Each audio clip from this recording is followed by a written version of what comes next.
RN TV special news నేను నీరజ. నీతికి మారుపేరు, ముఖాన చిరునవ్వు, సూటిగా సుత్తి లేకుండా మాట్లాడే మాటలు, హంగులు ఆర్భాటాలు లేని వర్కింగ్ స్టైల్ ఆయన సొంతం. లోతైన విషయ పరిజ్ఞానం, ప్రచారం కోరుకొని మనస్తత్వం, ఒళ్ళు వంచి పనిచేసే తత్వం, ప్రలోభాలకు లొంగని వ్యక్తిత్వం ఆయన లక్షణం. ఆయన ఎందరికో మార్గదర్శకం, మరెందరికో స్ఫూర్తి. ప్రభుత్వ అధికారి కార్యదక్షతకు నిలువెత్తు సాక్ష్యం జేడి లక్ష్మీనారాయణ.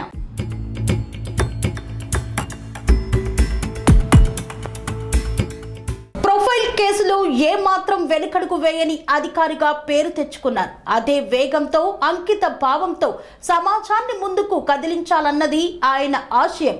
ఆ భావనతోనే రాజకీయాల్లో అడుగు పెట్టారు. కానీ తొలి ప్రయత్నంలో ఎదురు దెబ్బ తగిలినా వెన్ను చూపకుండా ముందుకు దూసుకు వెళ్తున్నారు. తన ఆశయ సాధనలో భాగంగా ఏపీలో కొత్త పార్టీని పెట్టారు.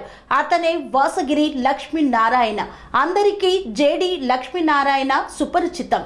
ఈ నేపథ్యంలో జేడి లక్ష్మీనారాయణ వ్యక్తిగత రాజకీయ ప్రస్థానాన్ని తెలుసుకుందాం. జేడి లక్ష్మీనారాయణ దేశానికి పరిచయం అక్కరలేని పేరు. రాజకీయ నాయకులను, సీనియర్ ఐఏఎస్ అధికారులను, సీనియర్ జడ్జిలను సైతం కటకటాల వెనక్కి నెట్టారు.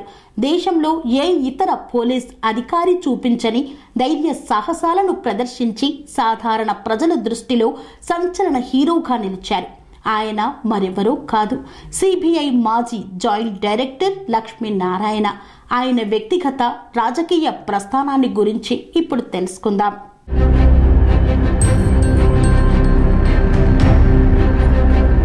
జేడి లక్ష్మీనారాయణ 1965 ఏప్రిల్ 3న కర్నూలు జిల్లా శ్రీశైలంలో జన్మించారు. ఆయన పాఠశాల విద్య స్థానిక ప్రభుత్వ పాఠశాలలో సాగింది. ఆ తరువాత వరంగల్లోని రీజనల్ ఇంజనీరింగ్ కాలేజీలో ఇంజనీరింగ్ పూర్తి చేశారు. తరువాత ఇండియన్ ఇన్స్టిట్యూట్ ఆఫ్ టెక్నాలజీలో ఎంటెక్ పూర్తి చేశారు. సమాజానికి తన వంతుగా ఏదైనా చేయాలనే సంకల్పంతో సివిల్ సర్వీస్ పరీక్ష ఉత్తీర్ణులై మహారాష్ట్ర క్యాడర్ ఐపీఎస్ అధికారిగా చేరారు.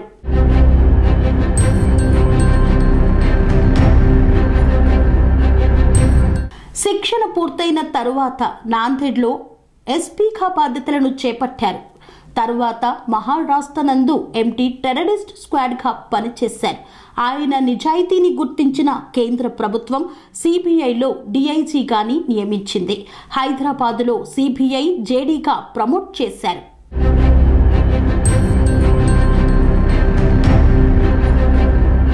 జేడి లక్ష్మీనారాయణ మొదట్లో ఎవరికీ అంతగా తెలియదు.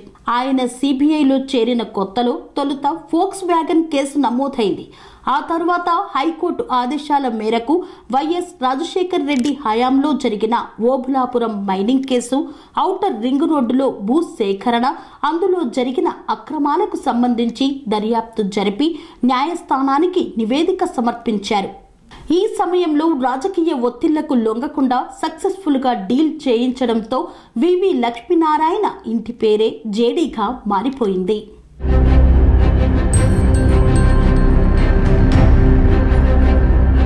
ఈ వివాదం సద్దుమణిగే లోపే సత్యం కంప్యూటర్స్ కుంభకోణం కేసు సిబిఐకి బదిలీ అయింది. ఈ కేసు దర్యాప్తు ఆయనను ఎన్నో ప్రలోభాలకు గురి చేసిన, బెదిరింపులకు పాల్పడిన ఆయన ఏ మాత్రం చెల్లించలేదు. దాదాపు 7,000 కోట్ల కుంభకోణానికి సంబంధించిన ఈ కేసులో సమర్థంగా దర్యాప్తు చేయడంతో లక్ష్మీనారాయణ పేరు దేశవ్యాప్తంగా మారుమ్రోగింది. ఈ కేసు కొలిక్కి వచ్చేలోపే దాదాపు ఒకే సమయంలో Obulapuram mining company case, Jagan అక్రమ ఆస్తుల కేసు, ఎంఆర్ ప్రాపర్టీస్ కేసులు తన ముందుకు వచ్చాయి.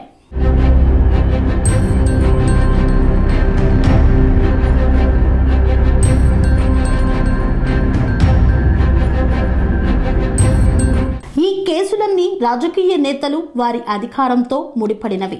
ఈ కేసు దర్యాప్తులో భాగంగా Karnataka MP Gali Janardhan Reddy, OMC MD శ్రీనివాసరెడ్డిలను అరెస్టు చేయడంతో లక్ష్మీనారాయణ ఒక్కసారిగా హీరో అయ్యారు. ఆయన పేరు దేశవ్యాప్తంగా మారుమ్రోగింది.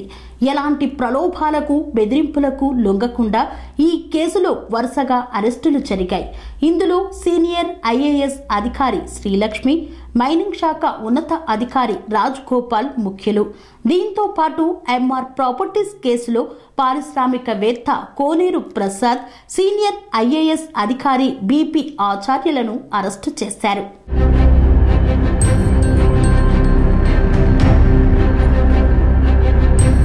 ఇదే సమయంలో జగన్ అక్రమ ఆస్తుల కేసును కూడా జేడి లక్ష్మీనారాయణనే దర్యాప్తు చేశారు.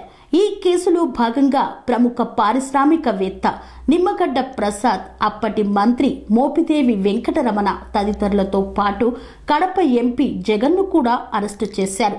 ఇలా దూకుడుగా వ్యవహరిస్తూ వరుసగా అరెస్టులు చేశారు.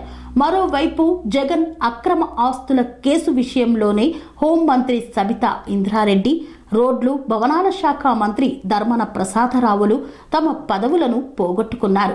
మరో 2-3 మంత్రులు ఈ కేసులో నిందితులుగా ఆరోపణలు ఎదుర్కొన్నారు. మరోవైపు ఓఎంసీ కేసులో అరెస్టైన గాలి జనార్దన రెడ్డికి అక్రమ పద్ధతుల్లో బెయిల్ ఇప్పించేందుకు పెద్ద ఎత్తున మంతనాలు జరుగుతున్నాయి. దీంతో ఈ విషయంపై సిబిఐ కన్నేసింది. ఈ క్రమంలో లంచం తీసుకున్న 2 జడ్జిలను, ఒక మాజీ న్యాయమూర్తిని అరెస్టు చేశారు. ఈ ఘటన దేశవ్యాప్తంగా మారుమోగింది.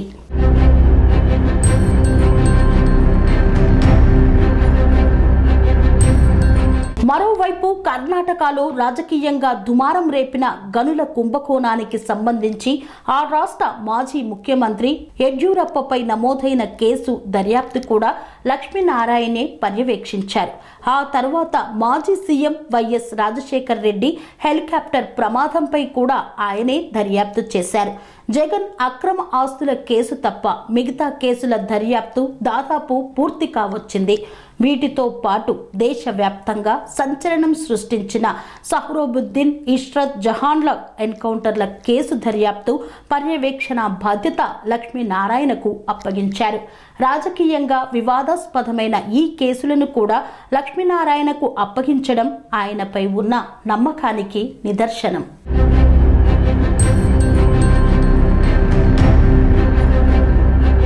వివి లక్ష్మీనారాయణ 2018 మార్చిలో స్వచ్ఛందంగా పదవి విరమణ చేశారు. ఆయన విశిష్ట సేవలకు గాను ప్రెసిడెంట్స్ పోలీస్ మెడల్ అందుకున్నారు. ప్రజలకు సేవ చేయాలనే ఉద్దేశంతో 2019లో జనసేన పార్టీలో చేరారు. అదే సంవత్సరం జరిగిన ఎన్నికల్లో విశాఖపట్నం ఎంపీ అభ్యర్థులుగా పోటీ చేసి తొలి ప్రయత్నంలో ఓడిపోయారు. కొన్ని అనివార్య కారణాలతో జనసేనను వీడి తానే సొంతంగా ఓ పార్టీని ఏర్పాటు చేశారు. ఆ పార్టీకి జై భారత్ నేషనల్ పార్టీ అని పేరు పెట్టారు. ఈసారి విశాఖ అభ్యర్థిగా పోటీ చేయబోతున్నారు జేడి లక్ష్మీనారాయణ.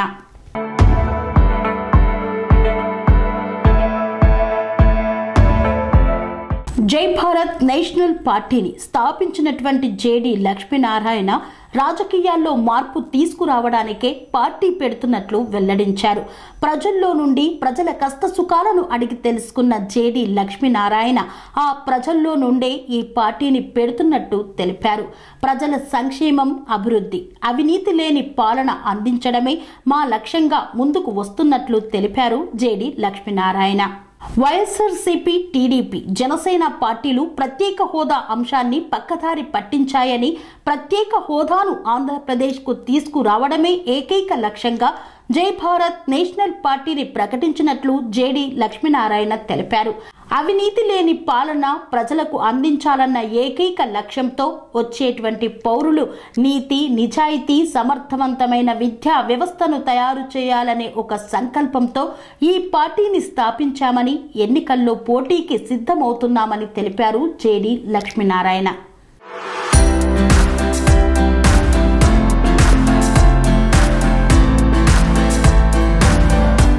జేడి లక్ష్మీనారాయణ జై భారత్ నేషనల్ పార్టీని స్థాపించి ఆంధ్రప్రదేశ్ పునర్వ్యవస్థీకరణ చట్టం 2014లో కేంద్రం ఆంధ్రప్రదేశ్కు ప్రత్యేక కేటగిరీ హోదా హామీ ఇచ్చినట్లు గుర్తు చేశారు.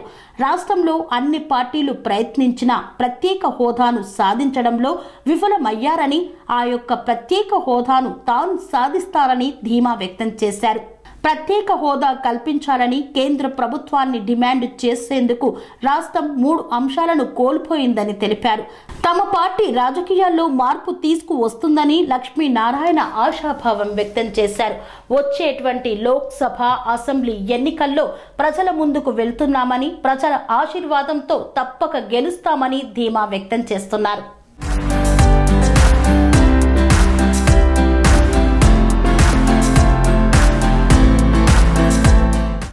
సెరెనిటీ మోడల్ హై స్కూల్ విద్యార్థులకు అమ్మఒడి, సామాన్యులకు అందుబాటులో ఉన్న బడి సెరెనిటీ. మేడ్చల్ జిల్లాలో మేటిగా నిలిచి సాటిలేని ఫలితాలను సాధిస్తున్న నెంబర్ 1 స్కూల్ సెరెనిటీ. మా ప్రత్యేకతలు ప్రతి విద్యార్థి పట్ల వ్యక్తిగత శ్రద్ధ, activity based learning and digital class rooms, computer lab, 100% ఫలితాలు, sports and cultural activities, yoga, abacus మరియు Vedic maths education. Please visit Serenity Model High School, Nagaram. Admissions are in progress. Call 040-271-46899 and 040-271-48699.